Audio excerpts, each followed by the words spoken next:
Oke, Assalamualaikum warahmatullahi wabarakatuh. Kita masuk ke dalam pertemuan kita yang keempat ya. Kita akan membahas tentang panca VIP lagi, tapi A yang kedua. A yang kedua yaitu adverb. Oke, adverb itu apa? Kita lihat ya dari filosofi kalimatnya, filosofi katanya. Ada ad, ada verb. Maka di sini adverb itu adalah kata yang berfungsi menerangkan kata kerja, ya. Kata kerja itu kita terangkan lebih lanjut dengan adverb atau kata sifat, ya. Kata sifat juga bisa kita terangkan dengan adverb atau kata keterangan lainnya. Oke, dalam bahasa Inggris itu adverb itu ada 8, ya. Kita akan tantang nanti gimana caranya menghafal ke-8 ini. Karena kita belum siapkan jembatan keledainya ya. Oke, 8 jenis kata keterangan ya. Yang pertama adalah adverb of manner. Ya, kalau kita mau memberikan keterangan, yang pertama adalah adverb of manner. Manner itu apa? Manner itu adalah penjelasan tentang bagaimana atau dengan cara apa suatu kegiatan dilakukan ya. Ingat, kata kuncinya adalah bagaimana atau dengan cara apa. Contohnya di sini kita lihat ya, contoh kalimatnya langsung aja ya. The soldiers. The soldiers itu tentara, fight ya, berperang. Terus kita tanya, berperangnya dengan cara apa gitu? Atau bagaimana? Ternyata jawabannya adalah bravely, dengan berani gitu ya. Terus yang kedua, the students compete fairly. Oke, jadi para siswa itu bersaing. Bersaingnya dengan cara apa? Dengan adil ya. Ingat, manner itu adalah bagaimana atau dengan cara apa suatu kegiatan dilakukan. Ya. Terus ada yang ketiga ya, she stared at me. Ya, menatapku. Terus dia menatapku ya, dia perempuan menatapku dengan apa? Dengan curiously. Curiously itu adalah rasa penasaran. Oke, jadi adverb yang pertama itu adalah manner. Bagaimana atau dengan cara apa, ya. Kita ada 8 nih, agak panjang dikit ya, tapi nggak apa-apa. Yang pertama itu adalah adverb of manner. Terus yang kedua adalah ada adverb of time. Itu adalah keterangan pasti kalau time itu berhubungan dengan waktu, ya. Menunjukkan kapan terjadinya atau menunjukkan pada kapan sesuatu terjadi atau berada, ya. Biasanya ini adalah menunjukkan keterangan waktu ya, menunjukkan keterangan waktu berupa tomorrow, misalnya later, daily, atau yang lain-lain. Contohnya, let's begin to work.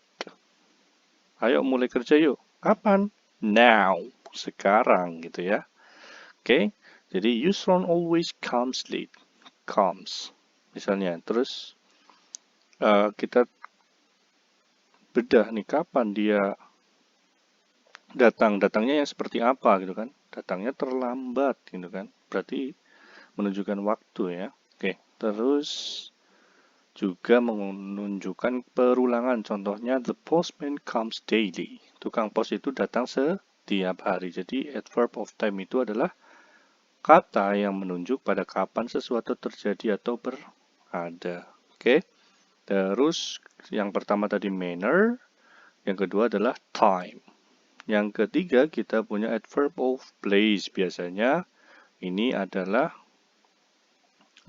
menunjukkan keterangan tempat ya.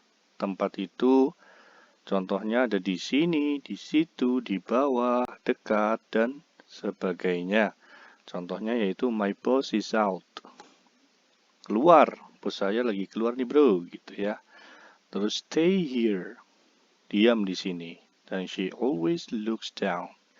Dia selalu melihat ke bawah. Oke ya, ada manner, ada time, ada place. Terus yang keempat itu ada Adverb of frequency. Frekuensi itu berarti tentang seberapa sering suatu kegiatan dilakukan ya. Ini ada urutannya ya tentunya. Antara lain often, never, frequently, sometimes, usually, rarely, dan seldom. Atau never juga, nggak pernah juga bisa ya. Jadi kita harus tentukan kegiatan-kegiatan ini adalah seberapa sering kita gunakan atau kita lakukan. Contohnya, kalau kalimat basicnya kan I forget her name, ya, saya lupa namanya. Tapi kita berikan keterangan. Keterangannya apa? Sering. I often forget her name, gitu ya. Jadi adverb ini bisa juga di depan verb ya maksudnya ya. Bisa juga di depan verb yang berupa biasanya di sini adalah frequency. Oke. Terus yang kelima adalah adverb of certainty. Oke, jadi keyakinan atau kepastian dari pekerjaan tersebut ya. Atau kata kerja ya. Certainty. Oke. Jadi biasanya yang keluar adalah surely, obviously, definitely, probably, possibly, maybe, really, dan doubly. Oke. Jadi nanti kalian coba cari artinya itu apa sebenarnya ya. Perhaps, maybe, itu probably itu sama artinya, tapi bagaimana kita menggunakan kalimat itu masing-masing. Contohnya, it will probably rain tonight. Oke, it will rain tonight itu kata dasarnya. Terus kita beri keterangan mungkin. Kenapa? Karena kita nggak tahu nanti malam hujan atau enggak. Ya, jadi kita tadi punya yang pertama manner, yang kedua adalah time, yang ketiga place, yang keempat frequency, yang kelima adalah certainty, yang keenam adalah degree. Degree ini apa? Seberapa banyak, sejauh mana, dan pada tingkat apa suatu kejadian itu terjadi. Ya, contohnya adalah agak, sangat, cukup, ya, enough, rather, fairly, nearly, pretty, dan lain-lain. Oke, contohnya adalah he come rather late. Artinya adalah dia datang agak terlambat. Berarti rather di sini mensifati siapa? Came-nya ya. Oke, terus she is very beautiful. Oke, beautiful itu milik siapa? Miliknya she ya. Very-nya adalah menjelaskan siapa? Beautiful-nya tadi menjelaskan, memberikan keterangan terhadap beautiful. Oke. Terus juga ada adverb yang berupa interrogative atau interrogative adverb yang biasa digunakan dalam pertanyaan ya. Berarti artinya when, where, why, how, dan lain-lain itu adalah sebuah keterangan tapi berupa pertanyaan. Oke. Terus yang ke-8 yang terakhir adalah conjunction adverb.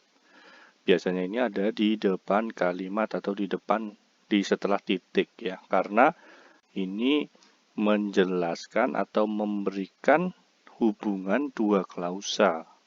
Contohnya adalah however. Contohnya life is hard.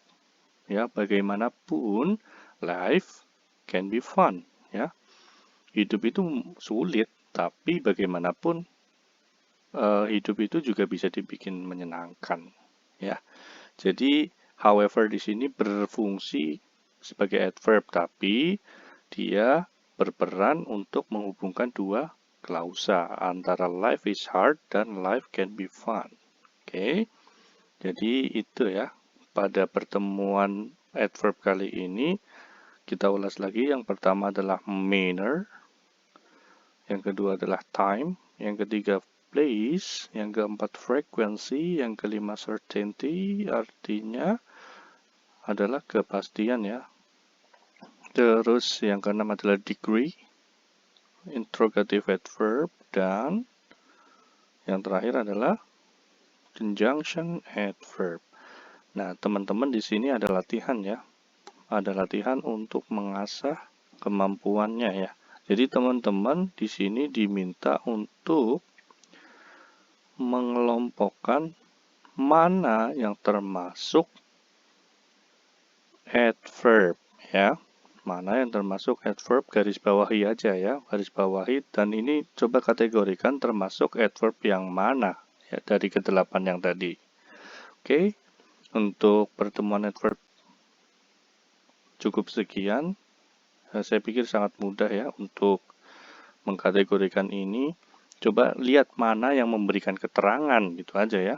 Mana yang memberikan keterangan terhadap kata kerja atau kata sifat. Oke, terima kasih. Assalamualaikum warahmatullahi wabarakatuh.